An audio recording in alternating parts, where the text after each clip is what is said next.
Estamos, tenemos la dicha de tener al doctor Arturo Jaramillo Gil de CIMAT en Guanajuato, México, que él obtuvo su doctorado en la Universidad de Kansas en el 2018, y entiendo que estudió en la Universidad de Guanajuato antes de eso, ¿verdad? Y nos va a contar un poco sobre fluctuaciones del espectro de procesos gaussianos matriciales. Entonces, por favor. Perfecto. Muchas gracias por la introducción y por la invitación, sobre todo. Espero que les guste este tipo de temas que les voy a presentar. Creo que hay por ahí una intersección, y si no hay, de todos modos, está interesante para ir conociéndonos, ¿no? Este es un trabajito quizá un poquitito viejo, pero sigo sacando un poco de investigación en este sentido. Hay algunas preguntas abiertas que les platicaré más adelante. Que, bueno, espero que todo salga bien. A ver. Espero que todo salga bien, perdón, porque luego hay un poco de rayos aquí, se me va la luz. Espero que no. Bueno, es un trabajo conjunto que hice con dos colegas, uno de la Universidad Nacional Autónoma de México, Mario Díaz, y Juan Carlos Pardo, que son colegas de CIMAT. Y es básicamente una especie, si están relacionados con el tema de matrices aleatorias, una especie de fluctuación de segundo orden para el teorema de Wigner, pero con ciertos bemoles por ahí. Les platico rapidísimo de qué se trata. El problema es fácil de describir. Solo necesitamos un par de ingredientes. Uno, una matriz que en las entradas tiene procesos. La matriz la llamamos Yn, n indicando la dimensión de la matriz cuadrada, y vamos a asumir que las entradas son procesos. Lo único que pedimos es que sean, cada una de las entradas sea independiente de las demás, cada una de las entradas son un proceso estocástico gaussiano total, y pedimos simetría para poder hablar de los eigenvalores, y pedimos que el proceso gaussiano sea centrado, nada más por conveniencia. De acuerdo, entonces, para hablar de los eigenvalores, vamos a hablar de los eigenvalores de la matriz, y vamos a codificarlos mediante la medida de empírica espectral, que simplemente agarra todos los eigenvalores, como es una matriz simétrica real. Entonces los eigenvalores todos quedan en la recta real, los ordenamos y agarramos la medida empírica espectral, hacemos el histograma de la media de los datos, y nos queda una medida que asigna un valor 1 entre n a cada uno de los eigenvalores. La pregunta de la plática es sencillita. Agarramos una función de prueba medio general. Una función de prueba, simplemente integrémosla con respecto a la medida empírica espectral y vemos qué le pasa, ¿no? Aquí les puse la pregunta en específico, pero hay dos sutilezas en esta pregunta. La primera es, este problema es viejísimo, de cierta manera, tiene sus inicios en trabajos de me parece que fue de Wigner, el primero que hizo las observaciones de cómo se comportan estos estadísticos, estos histogramas, y vio que se comportan como una ley pues bien conocida ahorita, que es la ley del semicírculo. Entonces esto de cierta manera está más o menos bien explicado. O sea, se sabe cómo se comporta sintóticamente esta medida empírica espectral. Se puede ver que en cierto sentido converge, y converge un histograma que se ve como un circuito. Entonces eso se llama el teorema de Wigner. Pero una pregunta un poquito más fina acerca de eso es, se puede ver que el comportamiento asintótico de estos estadísticos, de estos histogramas, es básicamente un histograma determinista, porque estos histogramas son aleatorios, ¿no? Datos aleatorios, histograma aleatorio. Bueno, se puede ver que convergen a la media, es decir, al histograma medio de la acción de esta función sobre la medida.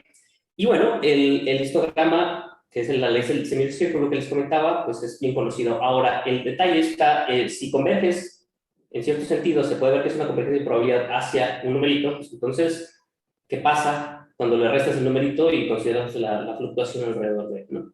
Ese número que estamos considerando es este que estamos escribiendo por aquí, esa es la pregunta central de la plática, con el parámetro t de los procesos estocásticos variable. Es básicamente todo de lo que les quiero hablar, y hay ciertas cosas interesantes acerca de este tema. ¿Queda más o menos claro el setting de todo? Matriz con procesos, les agarras en valores, ordenas y ves qué le pasa. Entonces se llaman luego estadísticos, se llaman linear statistics, no sé, estadísticos lineales, algo así. Algo interesante es que se puede considerar como proceso estocástico, lo cual no siempre es real.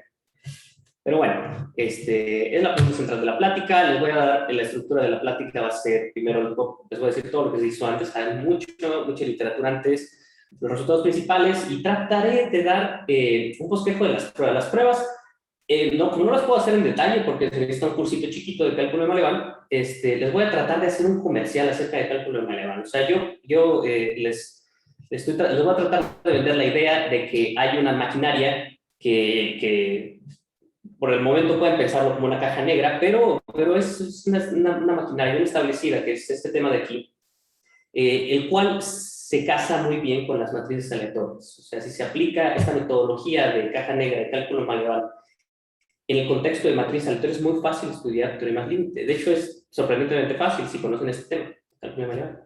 Y trataré de hacer un bosquejo de las partes de la prueba que se me hacen relativamente novedosas. Entonces, ahí les va. Contexto histórico empieza con los casos más sencillos, que es el comportamiento simplemente de la integral de la f de n, ¿sale? Bueno, entonces, misma notación que antes, estamos considerando matrices, pero ahora están, sí, matrices como antes, y le ponemos la condición de que sean reales y simétricas para que podamos tener bien valores, y vamos a poner una estructura bien típica. Esta es la estructura en la que las matrices son, las matrices que estamos considerando vienen de algo conocido como un ensamble gaussiano ortogonal, que básicamente agarra la diagonal de la matriz, en la parte superior de la diagonal le pone puras variables i y d, en la parte de la diagonal le pone otras variables i y d, y lo único es que multiplica por un factor raíz de 2. Después de que hacemos todo ese proceso, de poner puras cosas independientes en las matrices conservando la simetría, le ponemos un factor de normalización para que nos controle para que tengamos un límite no trivial. Entonces, vamos a poner como notación, perdonen porque sea mucha notación, pero vamos a poner que todas las entradas sean i y d, que estos pedacitos sean i y d, y que sean procesos gaussianos centrados. Si es el caso, solo necesitamos decir quién es su covarianza. Su covarianza la vamos a llamar RDC común. ¿Vale? Me detienen en el momento en que quieran por si se me faltó mencionar algo. Ok, definimos su media, su desviación estándar y su coeficiente de correlación con las letras usuales, yo creo, más o menos, por un proceso gaussiano.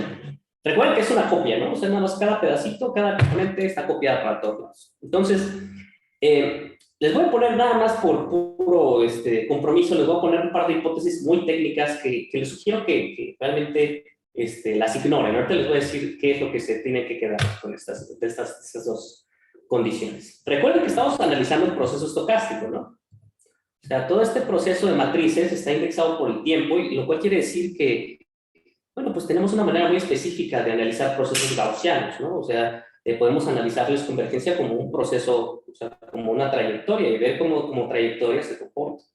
Y para analizar este tipo de funciones, que son unas funciones aleatorias, trayectorias aleatorias, es muy usual usar condiciones o imponer condiciones sobre la covarianza de los procesos gaussianos. Por ejemplo, si recuerdan su clase de cálculo estocástico, ustedes si consideran ciertas condiciones sobre la covarianza, pueden determinar continuidad de un proceso, pueden determinar gente continua de un proceso, cosas de ese estilo. Vamos a poner algo de ese estilo. Entonces, condición H1 es algo medio oscuro, que se ve raro, pero que solo depende de la función de covarianzas, ¿sale? Si conocen un poquitito de cálculo de Maleván, esta condición H1 es lo mínimo que he encontrado para aplicar integral generalizada de Scorpio. O sea, lo más general que puedo, la manera más general de la que puedo hablar de una integral estocástica es imponiendo una condición sobre la covarianza R, que satisface por la condición H1. Es decir, H1 solo lo ocupo para aplicar una especie de cálculo estocástico muy relajado, con mucha generalidad. En la condición H2, que voy a poner sobre la función de covarianzas, que va a ser una cosa técnica nada más. Pero miren, olvídense de H1 y H2, déjenme decirles ejemplos, y ya con esto yo creo que los puedo tener más o menos contentos. Ejemplos de esto, la función de covarianzas nos determina un proceso estocástico, ¿no? ¿Sí? Un proceso gaussiano. Entonces, ¿qué generalidad tiene? Bueno, pues podemos meter entre esos ejemplos que satisfacen H1 y H2, pues el favorito, que es el movimiento browniano.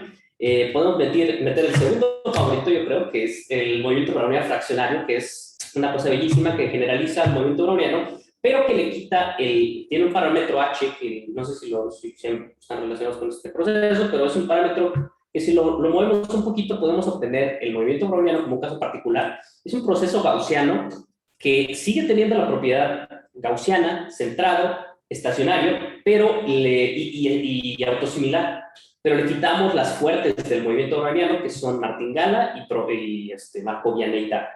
Entonces, sin eso, si le quieren echar mano a los cálculos que salen sin procesos que sean martingalas, luego se ponen difíciles las cosas. No se puede aplicar cálculo estocástico, por ejemplo. No de la manera de Ito, ¿no? Es un poquito más complicado. Otro ejemplo también, más en el sentido de martingalas, es el proceso de Orsan-Uhlenbeck, que es una solución, bueno, que se la conozcan, es una solución de un proceso gaussiano estacionario que tiene como distribución estacionaria la distribución gaussiana y tiene varias otras aplicaciones, pero en particular es muy útil para interpolaciones. Da igual, los clásicos que son estos, ahí están metidos, y de hecho me atrevería a pensar que si me dan cualquier proceso estocástico gaussiano que crean que es útil, yo creo que va a entrar dentro de los ejemplos que satisfacen todas esas condiciones. Entonces ya hice todo el advertising de que este es un proceso, son condiciones relajadas, entonces espero que más o menos se motiven para lo que sigue. ¿Okay? Como estamos indexando el proceso con el tiempo, vamos a decir que es un proceso gaussiano ortogonal. Es una nomenclatura un poquito heredada de la teoría de matrices aleatorias, también se llaman GOS, los ensambles. Y pues naturalmente, como les dije, vamos a agarrar todos los eigenvalores, vamos a agarrar los ordenados de mayor a menor, del 1 al n, y vamos a denotar por mu la distribución que asigna la masa que les dije. Los ordenamos y después ponemos una masa delta en cada uno de esos eigenvalores. Entonces, eigenvalores lo estoy llamando lambda. ¿Sí? Y bueno, la parte histórica que les comentaba es que es la siguiente. No tengo la fecha, perdón, pero bueno, hace muchísimo tiempo Wigner probó que se tiene convergencia en probabilidad. O sea, cuando nosotros hablamos de convergencia de medidas, pues hacemos actuar funciones de prueba sobre medidas, ¿no? Entonces, si dejamos actuar una función de prueba sobre esta medida, no sé por qué le puse 1, sí, porque voy a asumir que t es igual a 1 y que, eso no lo puse aquí, que la sigma, no lo puse, pero miren, tienen procesos gaussianos, nada más supongo que en el 1 la varianza es 1. ¿Vale? Entonces, no es una condición, nada más la puse por fines de presentación, no importa, pero con fines de la presentación se probó que cuando se le pone una varianza a 1, cuando r de tt es igual a 1, entonces dejar actuar una función de prueba sobre la medida nos da algo determinista en promedio. Esto es aleatorio, ¿no? Entonces, es integrar empíricamente la f, sumamos sobre f de los eigenvalores y dividimos entre 1 entre. Entonces, cuando tomamos esto, este pedazo se va a la media. De hecho, no viene escrito así aquí, pero se va a la media, y la media se parece mucho a un numerito determinista, que es un integral con respecto a una función determinista, una medida determinista, perdón. La medida se llama ley del semicírculo con varianza dada, le podemos poner una varianza dada, y está dada, si ven aquí, no es un círculo, técnicamente les mentí, es un ovalito. Es como un círculo, pero necesitan más a 1, entonces le meten un pequeño push aquí con un factor para que les dé más a 1. Pero eso es un semicírculo, básicamente, soportado en menos 2 sigma, 2 sigma. Entonces, esta se comporta más o menos como esta medida de prueba. Es un numerito, se comporta como un numerito aleatorio, se comporta como un numerito determinista en el sentido de que se tiene convergencia en probabilidad. Ahora, hay toda una serie de cosas que se le pueden hacer a este problema. Supongo que este es el punto de inicio, ¿sale? Se lo platicaron, esto es básico en matrices aleatorias. Ustedes pueden pensar en muchas maneras de generalizarlo, ¿no? Y no todas están completamente exploradas. Puedes pensar, por ejemplo, qué pasa si le cambias las entradas, la distribución de las entradas, qué pasa si consideras fluctuaciones, y qué pasa si consideras, en lugar de evaluar en 1, si agarras un proceso. Esto te define un proceso estocástico. Entonces, ¿qué pasa también si lo consideras como proceso? Esa, de hecho, se me hace una pregunta un poquito más natural en el sentido de lo que vamos a estar haciendo. Y es un trabajo previo, ese problema lo abordé junto con mis colegas, uno de los colegas autores de este paper, y con Pérez Garmendia, otro colega también de CIMAT, y vimos que si tomamos esta ecuación 2 y la generalizamos de manera que el lado izquierdo tenga, bueno, este pedacito tenga un índice t por aquí, y si le ponemos una topología a las trayectorias, ¿no? Entonces podemos pensar, en lugar de indexar las cosas con una función de prueba, podemos pensar en toda la medida aleatoria, pensar eso como una trayectoria en un espacio, ¿no? O sea, el espacio de medidas, las medidas tienen topología, por ejemplo, convergencia, con una métrica que es equivalente a convergencia en probabilidad, la que quieran, ¿no? Con la función característica si quieren. Y eso nos define una topología. Entonces tenemos vectores, ¿no? Vectores aleatorios, una trayectoria con valores en vectores. Esos vectores son medidas de probabilidad que dotamos con una topología y hemos hecho que como proceso se puede estudiar el comportamiento límite de las medidas aleatorias. Siempre y cuando pongamos una condición leve sobre la condición inicial, la medida inicial con la que empecemos, podemos shiftearla, podemos ponerle una condición inicial determinista no trivial, que no sea cero, y obtenemos un proceso de medidas. Ese proceso de medidas los caracterizamos, esto es un poquito en el sentido de un paper previo que se hizo con el movimiento browniano. Vimos que para muchos procesos gaussianos, básicamente los que satisfacen esta condición solita, podemos probar que se tiene una convergencia en el sentido de procesos estocásticos, como hablamos aquí, de todas las medidas. Y la medida límite es una medida determinista, no es aleatoria, tiene una especie como de ecuación 2, ¿no? Donde en lugar de poner una medida aquí, ponemos un proceso de medidas. Ya, eso es todo. Y la medida la caracterizamos con sus transformadas de Cauchy. Bueno, técnicamente la caracterizamos con su acción sobre una función de prueba dada. Pues puede ver que esto es suficiente para caracterizar la medida. Es un poco raro, ¿no? Porque la verdad una medida no está caracterizada por su acción sobre una sola función. Se necesita todo el conjunto de acciones de todas las funciones, al menos de prueba fáciles, ¿no? Pero es fácil ver que es equivalente una cosa en la otra. De hecho, se ponen a pensar un poquito, esto les puede dar, si escogen F adecuadamente, les puede dar una cosa diferencial para transformar el Cauchy. Pero bueno, eso está, a ver, ¿en qué íbamos? Íbamos en que este problema lo generalizamos a ponerle una T en lugar de un 1. Ya, palomita. El que sigue es ver que, ahora, en lugar de ponerle T, déjenle el 1. Ustedes saben que este pedacito, ay Dios, que esta acción es más o menos el número, bueno, no saben, les dije, que es más o menos su media. Su media se parece a la de semicírculo. Entonces, pues, si es aleatorio y se va un numerito, es bien natural tratar de renormalizarlo de manera que obtengamos un límite no trivial, ¿no? Si vemos una constante, la multiplicamos, le damos un push por le quitamos la media, le multiplicamos por algo y vemos si converge a una variable conocida.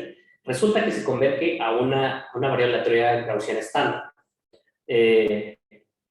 La verdad, no tengo una explicación precisa acerca de por qué se vale esto. Quizá alguien más lo tiene. Yo normalmente las gaussianas las veo como límite de funciones que son más o menos, se vieron como promedios de variables I y D, o más o menos independientes. Así es como normalmente veo las funciones gaussianas. Aquí no tengo idea de por qué se pasa eso. Pero bueno, se tiene ese resultado. Si pones un número fijo, se tiene ese resultado, y algo muy bonito es que se tiene algo difícil, se tiene una expresión explícita para la varianza asintótica. La varianza asintótica es, salvo el orden n, va a ser un numerito que depende de la f. Y depende de una manera bien sencilla, ¿no? Bueno, ahorita van a ver que sí es muy sencilla esta expresión. O sea, ¿qué viene? Aquí una diferencia, esto parece como un cociente de diferencias. Es un cociente de diferencias, perdón. Y está integrado de cierta manera como con una especie como de kernel, ¿no? Esto parece ser una medida y parece una norma L2 de la función, ¿no? Más o menos, en cierto sentido. Entonces, bueno, pues ahí está. Tiene un comportamiento de la varianza asintótica. Y otro comentario, no sé si sea supernatural para los expertos en matrices, pero a mí se me hace un poco cotidiano ver una n multiplicando y tener una gaussiana. Normalmente yo multiplico por raíz de n o por 1 entre raíz de n, pero aquí no. Por la casualidad de que era nada más multiplicar por n, y como les digo, no tengo en este momento, ojalá y ustedes me puedan apoyar luego si saben la explicación, no tengo una explicación de por qué debería ser una gaussiana, ¿no? No tengo una explicación de cómo ver esto como una suma de variables que se parecen ser independientes, pero funciona, ¿no? Entonces ahora el detalle está, vamos a hacer una combinación entre esto y esto. ¿no? Combinación sería ponerle una T aquí y ver si se va a algo que son procesos estocásticos no trivial. Y esa es otra línea de investigación que se empezó a hacer. O sea, se empezó, pero en casos muy particulares. Cuando estas variables eran Ornstein-Gullenberg, se hizo un trabajo hermoso por Israelson, no me acordaba muy bien de estos, no sé cómo pronunciar sus nombres, pero se hizo un trabajo muy bueno en el que con técnicas de martingalas, de difusiones, de cosas de cálculo estocástico, se puede ver que el límite es gaussiano. No, miren, déjenme decirles por qué a mí me hace sentido esto. Vamos a regresarnos. Vamos a pensar, esta cosa, si piensan, depende de los eigenvalores dependen de un montón de gaussianes, ¿no? Ustedes tienen un teoremón para tratar de determinar límites gaussianos con cálculo estocástico, que es el teorema de Knight, ¿no? Si analizan, si esta es una función, esta al final es una función que depende de variables gaussianas, ¿no? De procesos de un browniano, ¿no? Piensen en Ornstein-Gullenberg, al final todo depende de un browniano, y si aplican técnicas de Ito, deberían de poder expresar este tipo de cosas como una martingala. Y las martingalas, si les calculas su variación cuadrática y toca la casualidad que la variación cuadrática es constante, pues entonces tienes una manera de probar teoremas del límite central. Nada más calculas las variaciones cuadráticas. Nada más, entre comillas. Es difícil, pero tienes un caminito para hacerlo. Ahora vamos a suponer que le quitamos la martingaleidad a esto. Está imposible el problema, ¿no? No se puede hacer de la misma manera. Perdón, se me olvidó mencionar el caso más obvio, que es el caso en el que le metes brownianos. Aquí hay una ligera sutileza en el problema, y yo conozco el problema. En el libro de Guionet viene el problema con el browniano. También es en un paper de Pérez Abreu y Constantin Tudor. Analizaron este problema exactito que les puse, pero en el caso en el que se tienen brownianos complejos y la matriz es diferente, no es GOE, es GUE. Pero bueno, es un primo más o menos del problema que estamos abordando, y esto también se hizo con cálculo estocástico. Y es poquito complicado. Todo es en términos de analizar qué pasa con una variación cuadrática y usar ecuaciones diferenciales estocásticas. Pero ahora, como les dije, queríamos un teorema que fuera robusto en términos de qué tantos procesos gaussianos le puedes meter. En particular, la verdad, yo quería meter el fraccionario. Yo quería poder usar el browniano fraccionario como entradas, y eso te aleja de la marginalidad. Entonces, los resultados principales es esto que les digo. Le quitamos marginalidad. Vamos a poner estas dos condiciones que les digo que son relajadas, son bastante mal, y si pedimos cosas muy simplitas sobre la función de covarianza, podemos probar un resultado robusto. Para ponerles una versión general, les voy a decir que no solo vamos a probar convergencia en distribución, sino que vamos a probar algo que a mí se me hace un poquito más útil en muchas circunstancias, que es convergencia estable. Convergencia de variables aleatorias en general es agarren una variable aleatoria, una sucesión, apliquen la función de prueba y tomen esperanza. Convergencia de distribución es ver que ese número que les sale les queda como la esperanza de función de prueba aplicada a algo fijo, ¿sale?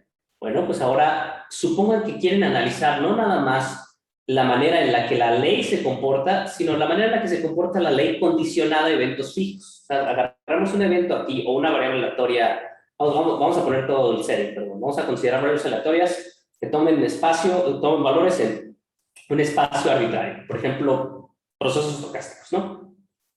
Un espacio, por ejemplo, de funciones, es un espacio bastante bonito, o un espacio de lo que quieran, R a la vez, si quieren.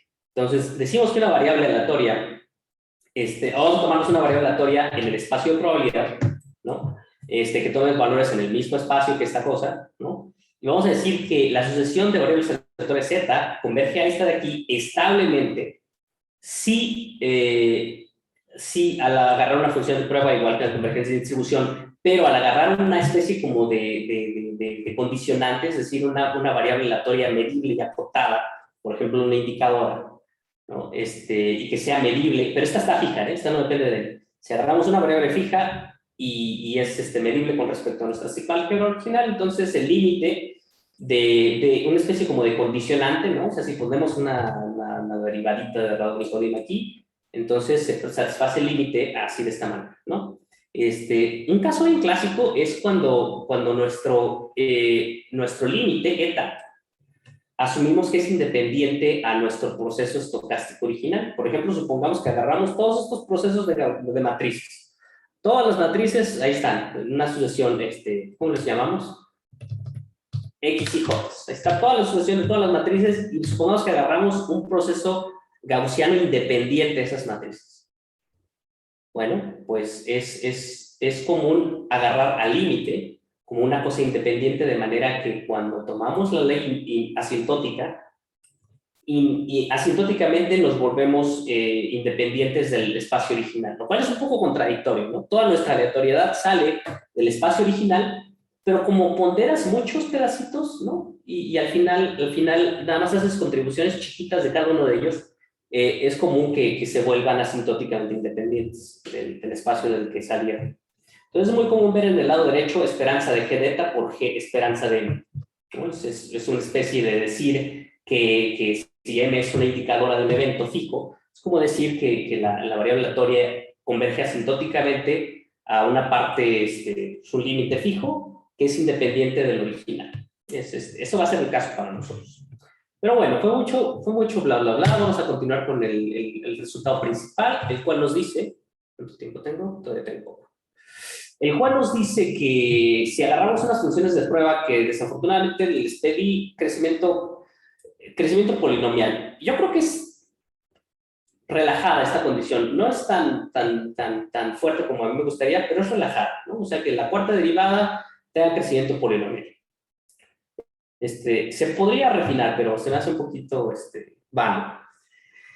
Para una función fija, pues considero la acción de nuestra medida de empírica espectral sobre la acción de la función sobre la empírica espectral, ¿no? Y de cierta manera estoy indexando a un proceso estocástico por el tiempo y por la función, ¿sale? Si agarro una colección finita de funciones y las ordeno en un vector, puedo considerar un proceso estocástico con valores en 1 hasta R, ¿vale? En R a la R. Bueno, este proceso estocástico es el que me gustaría analizar. Puedo ver que si defino, no le hagan caso, si defino un kernel que tiene, aquí le puse la fórmula porque es explícita, o sea, si defino un kernel de 3 componentes, z, x y y, de cierta manera es una fórmula, pero explícita, entonces se puede ver, y aquí está el resultado, que existe un proceso estocástico gaussiano que tiene una función de covarianzas difícil, pero no tanto, ¿no? Tiene una función, el comportamiento asintótico de este estadístico que estamos tomando, es decir, el centramiento de renormalizado por M, ¿no? Ese estadístico lo podemos calcular la covarianza asintótica, lo cual a mí se me hace muy poderoso. La covarianza asintótica se ve como una especie de producto interno, ¿no? Entre las derivadas de F y de G. Eso se me hizo algo interesante desde el punto de vista de matrices aleatorias. No es una diferencia de cocientes, sino un producto interno de derivadas integradas con respecto a una medida. Y la medida viene por ahí con una densidad que tiene que ver con el kernel que le puse. Son fórmulas feas, pero son fórmulas explícitas, ¿no? Perdón, Arturo. Dime. Perdón, ¿cuál era el proceso Z? Es que aquí está, mira. Es que lo pasé un poco rápido. Es la función de prueba. Ahí está. Es una función de prueba actuando sobre la empírica espectral. Y le resta también. La empírica espectral y el proceso, el μt, que eso sigue, o a cualquiera de aquellos que usted dijo, bajo las condiciones sobre R. Exactamente. El mute va a ser, agarramos la matriz, le sacamos eigenvalores y la mute es una medida que asigna uno entre n a cada uno de los eigenvalores ordenados. Para procesos gaussianos con kernel de autocorrelación con los que usted mencionó, con las condiciones. Así es. Básicamente lo que estoy diciendo es, agarra tu proceso estocástico favorito, gaussiano, y haz copias independientes. Las pones en una matriz y haces todo el proceso de Wigner, ¿no? O sea, sacas valores, los ordenas, sumas, etc. Todo eso va a depender ahora del tiempo en el que te ubiques, ¿no? A cada valor de t tienes una matriz aleatoria. A esa matriz le aplicas todo este proceso y obtienes una distribución empírica espectral dependiente de T. Y luego haces eso para cada T. Y eso te va a definir un proceso estocástico indexado por sus parámetros. Y ahora también lo estoy indexando al mismo tiempo con la función de prueba, ¿no? Y de cierta manera esto lo puedes considerar como un campo, ¿no? Un campo indexado por tiempo y por función de prueba. No pudimos hacerlo más general. Teníamos la intención oscura de tratar de quitarle la F y dejarlo como un vector en el espacio de medidas, pero no nos alcanzó el background. y decidimos dejarlo en esta versión que es bastante robusta. ¿Sí me más o menos resolví la duda, José? ¿Perdón? ¿Cómo? ¿Sí resolví la duda? Sí, muchas gracias. Perfecto. Entonces, sí, de hecho, esta es fundamental, quizá la debemos de tener en mente. Y el caso obvio es el caso en el que tenemos una dimensión, ¿no? De rigor. Claro. Entonces, la covarianza asintótica es explícita, ¿no? La covarianza de dos tiempos distintos es explícita y no hemos podido probar, no, o sea, debe de ser la misma, pero no hemos podido probar directamente que esa distribución es la misma que la que habían encontrado antes.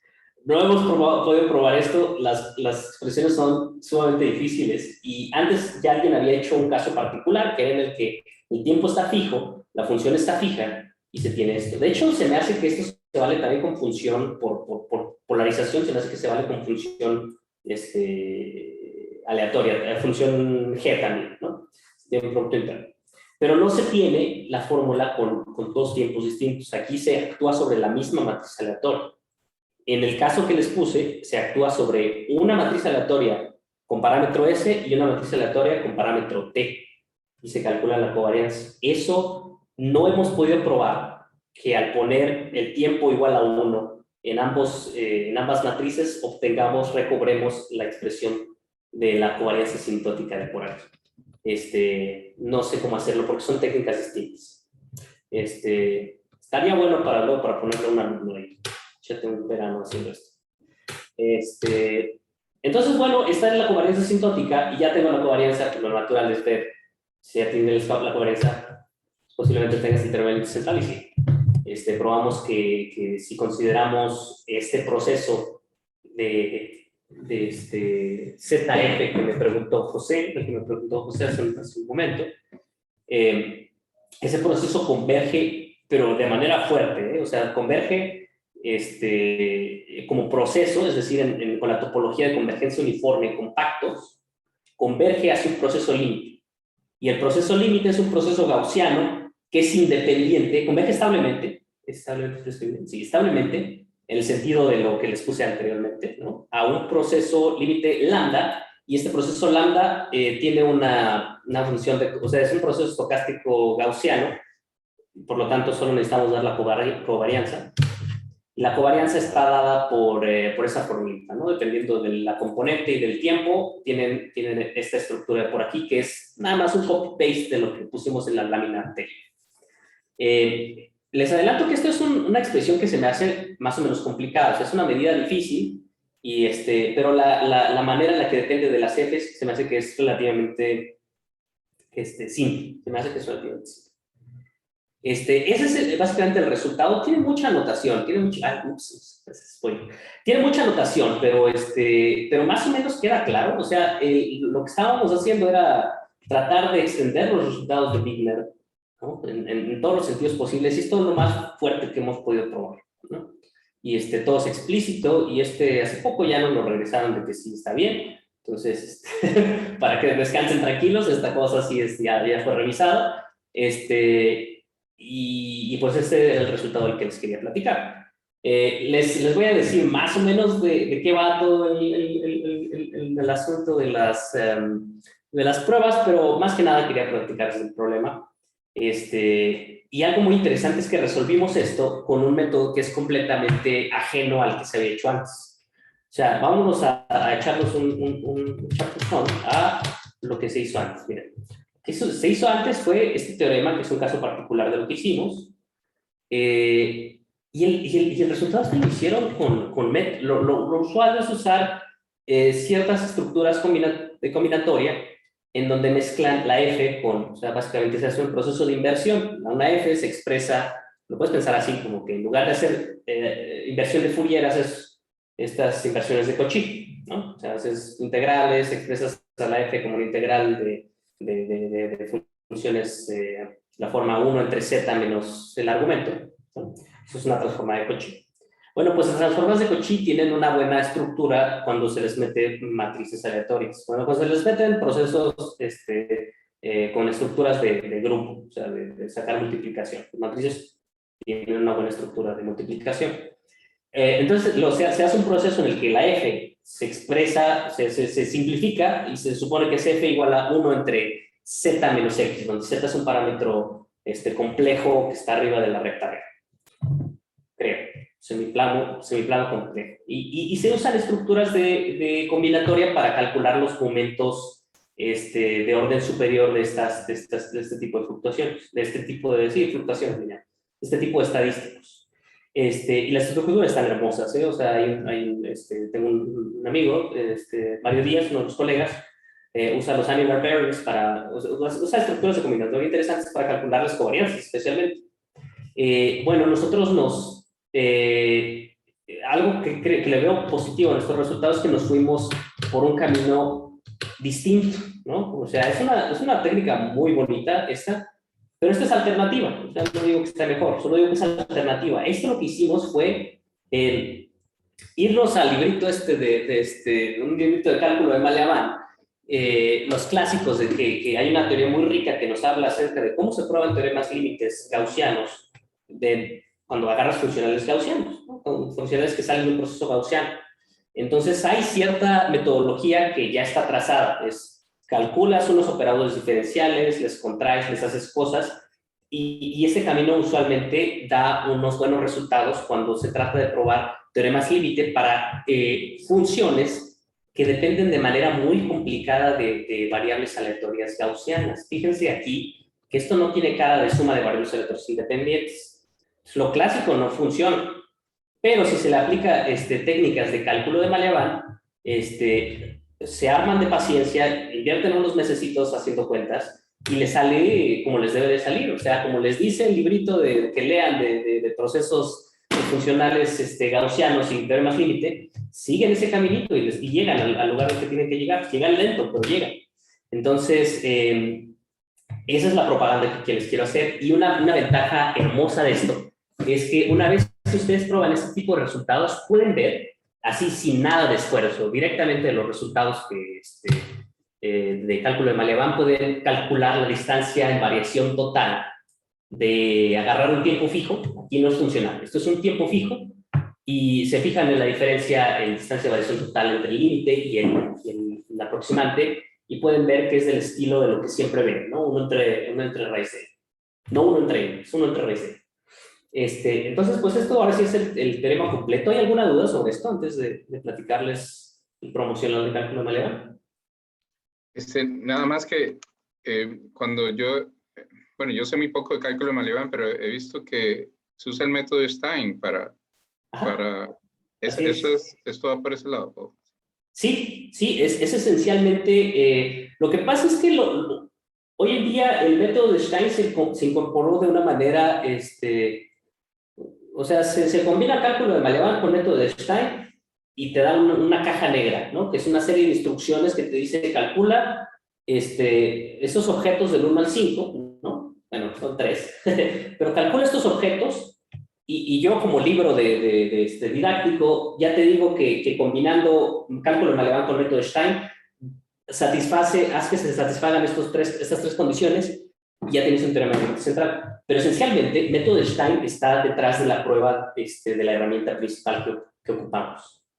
De hecho, mira, me atrevería, y eso es lo que estoy haciendo ahorita en mi proyecto de investigación, uno de los proyectos de investigación actual es salirme de lo gaussiano y tratar de hacer regímenes que sean de Levi, de estables, de otras variables aleatorias que le pongas en las entradas, que dependan de una estructura poissoniana, ¿no? Por ejemplo, los Levi dependen de una estructura poissoniana y hay un cálculo de Malevan poissoniano.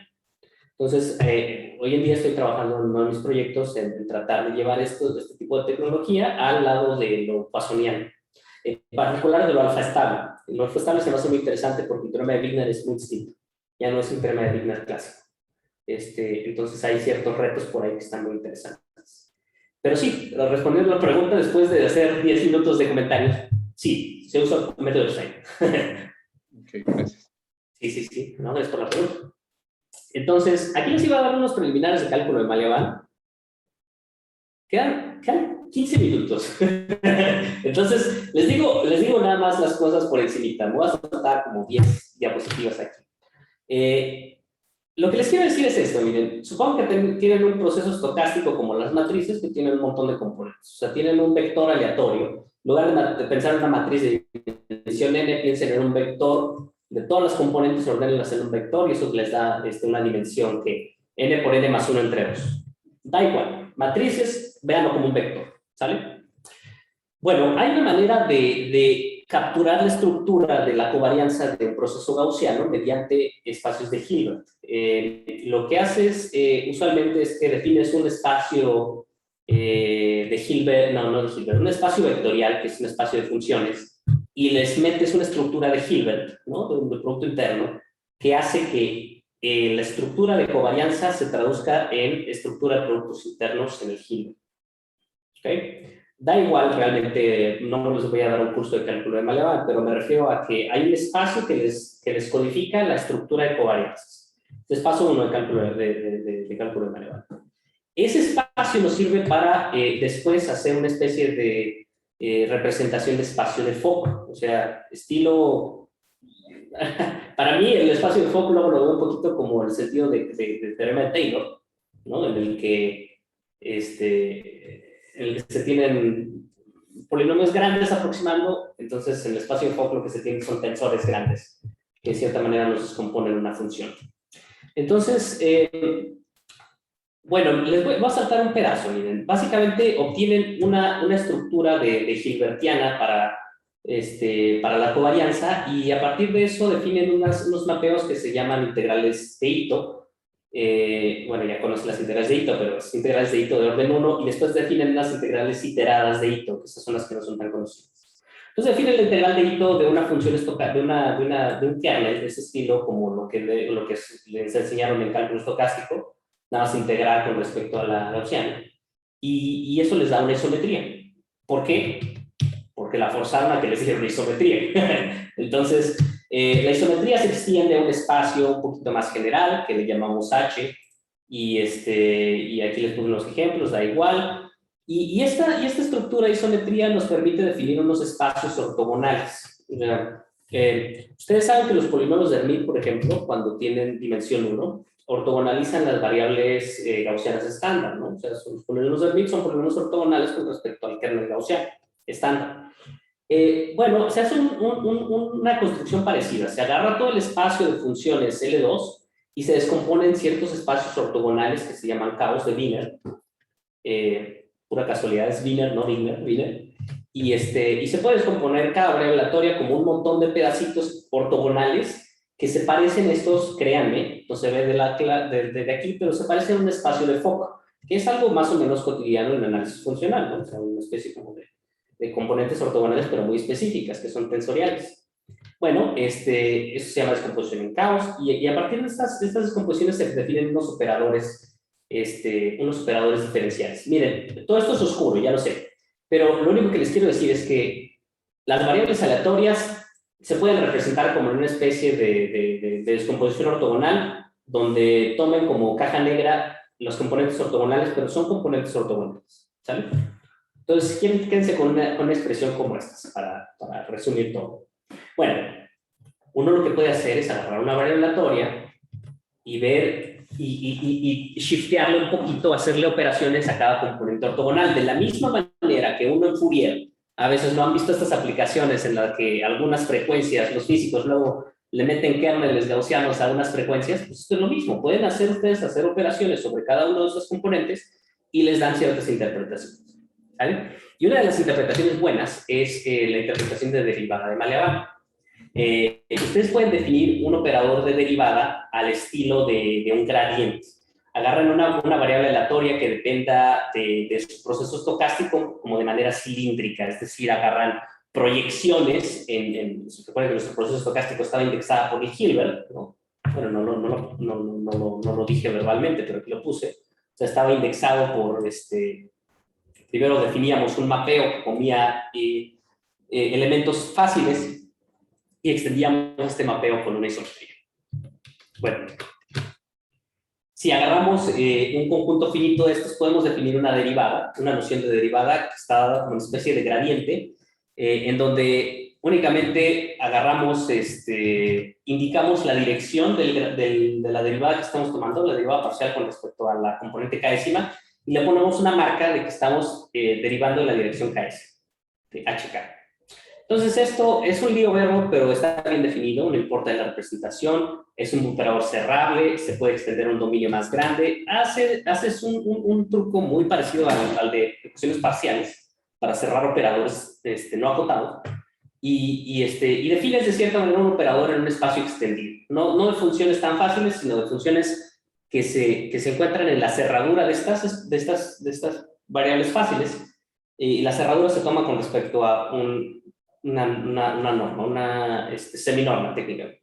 Entonces, ya que hacemos todo eso, introdujimos una noción de derivada. Miren, la derivada es un operador que agarra variables aleatorias y nos regresa procesos estocásticos. Bueno, no procesos estocásticos, variables valuadas en H. Y tiene un operador adjunto que se llama operador de divergencia, que de casualidad se puede ver que es una generalización de la integral de Ito. De hecho, esa generalización es la que utilizo yo y por la cual necesito poner estas dos condiciones H1 y H2. Necesito que esta delta que puse se pueda extender de cierta manera a una cosa que se llama integral de Skorokhod generalizada. Pero bueno, esa es otra historia. Son dos operadores fundamentales del cálculo de Maleván y hay otro que defines, no está aquí otro que defines con las proyecciones de las componentes. Son fórmulas complicadas que ahorita, por cuestiones de tiempo, no les voy a explicar tanto, pero son tres operadores que lo que hacen son lo siguiente. Hay un operador L que agarra variables aleatorias y nos devuelve variables aleatorias. Hay otro operador delta que agarra elementos aleatorios en un Hilbert y nos regresa elementos aleatorios reales. Y hay otro operador que es la derivada que agarra elementos aleatorios reales y nos regresa elementos aleatorios con valores en H. Entonces, estos tres operadores, al final, después de todas estas láminas, realmente lo único que uso es que se comportan de esta manera. Esta delta es una especie de integral estocástica de Ito generalizada y se satisface que se conmutan de cierta manera. Se guardan una relación. Aplicar estas dos iteradamente nos regresa el operador L. Bueno, pues resulta que estos tres operadores nos permiten hacer el siguiente teorema, que nada más les voy a poner el teorema y yo creo que ahí le paro. Nos permiten probar el siguiente teorema. Este es clásico, esta es la herramienta de la que habla José. Si ponemos método Stein, lo combinamos con estas técnicas, con estos operadores, delta, df, y jugamos con el álgebra de ahí, se puede probar este resultado sin... O sea, no es fácil, pero es didáctico. O sea, se puede presentar de una manera didáctica este resultado, que nos dice que si agarramos variables aleatorias que satisfagan lo que sea, o sea, son variables aleatorias arbitrarias, lo único que pedimos es que sean centradas y que les podamos aplicar estos operadores que están acá. O sea, que estén en el dominio de los operadores de derivar, de integrar y de sacarle la X. Entonces, si les podemos aplicar estas tres operaciones a nuestras variables aleatorias, y queremos aproximar un vector aleatorio con un vector fijo gaussiano, lo único que tenemos que ver, es decir, si agarramos un vector aleatorio y queremos que sea más o menos un vector gaussiano multivariado, tenemos que ver, uno, que las covarianzas converjan a las covarianzas del límite. Pues, tiene todo el sentido del mundo, ¿no? Segundo, una condición que no les quisiera explicar. O sea, es una condición que siempre se cumple, que es más o menos trivial. Hay una condición que está aquí escrita, que es, si calculas derivadas de orden 2 y les aplicas una operación, esto se llama una operación de contracción, pero les aplicas una operación sencillita, lo que tienes es un término que se va a hacer. O sea, esta condición 3 es, de hecho, un poquito, usualmente más poderosa que la condición 2. Entonces, al final lo que necesitamos es convergencia y covarianzas y una condición que tiene que ver con las derivadas. Y esta toca la casualidad de que es una condición trivial de revisar para el caso de matrices aleatorias que dependen de los eigenvalores. Es una condición facilita de verificar y eso es lo que hemos estado explotando. Agarramos una condición complicada de cálculo de Maleván que nunca se aplica en ningún caso, ¿no? Nunca he podido aplicar este teorema, así como está escrito, porque nunca se cumple. O sea, los funciones gaussianos con los que trabajo nunca satisfacen esta condición, salvo que sean muy fáciles. E irónicamente, las matrices aleatorias satisfacen esta condición. Cuando sacas eigenvalores es trivial revisar eso. Y bueno, es básicamente, el teorema consiste en traducir todas estas condiciones 1, 2 y 3 para el caso de matrices aleatorias y ver qué sucede. Sí, no te preocupes, no te preocupes. Entonces, eso es básicamente todo. Les puedo platicar acerca de los detalles de la prueba, pero creo que este sería un buen momento de parar. Les platico quizá un poco acerca de la investigación que he estado realizando posterior a esto. Todavía sigo haciendo cosas en esta dirección, pero por el momento me gustaría guardar el espacio por si tienen dudas. Muchas gracias, Arturo. ¿Hay preguntas?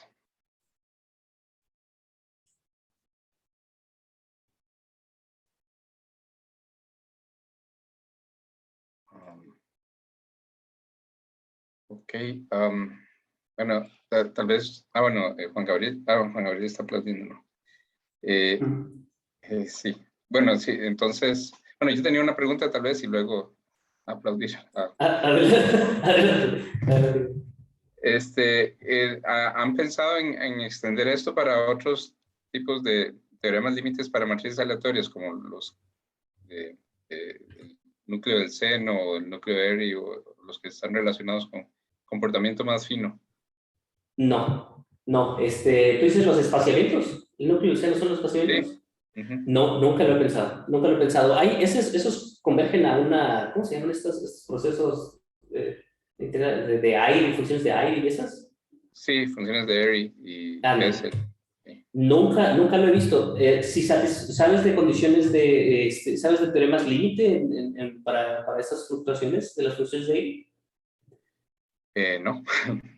No sé, sé que hay un teorema, o sea, el último eigenvalor me parece, pero ese no es el que estás diciendo, ¿verdad? El primer eigenvalor no estás hablando de ese, ¿verdad?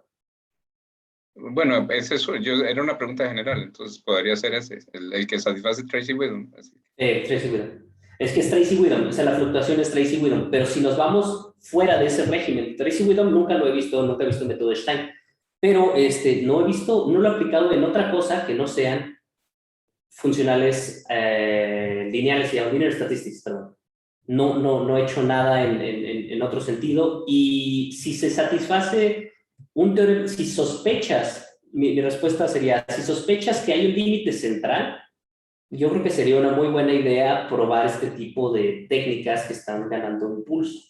Probar a ver si se satisfacen teoremas de límite central, se pueden probar mediante este tipo de técnicas, que tienen la ventaja de que dan la tasa. Eso es algo que casi en ningún lado veo. O sea, este tipo de convergencia con distancia de variación total nunca se satisface porque hay un problema usualmente con la distancia de Kolmogorov. Es difícil, pero aquí son variables aleatorias que dependen de las gaussianas y son absolutamente continuas. Y hay una condición que te forza que las distancias de variación total se satisfagan. Entonces, mi respuesta es, si sospechas que hay un teorema límite gaussiano detrás de un proceso de tomar límites deterministas, ¿no? O sea, de tomar límite que sea un determinista, y sospechas que hay una gaussiana, me encantaría saber más del tema para ver si se puede aplicar este tipo de técnicas. Son poderosas, son buenas. Ok, entonces tal vez, bueno, primero agradecerle por el tiempo, por la charla, y sí, un aplauso. Ya un par de personas ya se retiraron, pero gracias. No, muchas gracias, Roto, muchas gracias. Muchas gracias. De verdad, gracias. Muchas gracias. Buenas tardes. Buenas tardes a todos. Y Arturo, quería decirle algo. Sí, dígame. Es que, bueno, como una de las cosas que hace años probamos, unos compañeros y yo, fue que digamos, la distribución de Tracy Widom, que bien, no, o sea, no es gaussiana, ni se parece para nada a gaussiana, ni tiene en principio nada gaussiano en sí, pero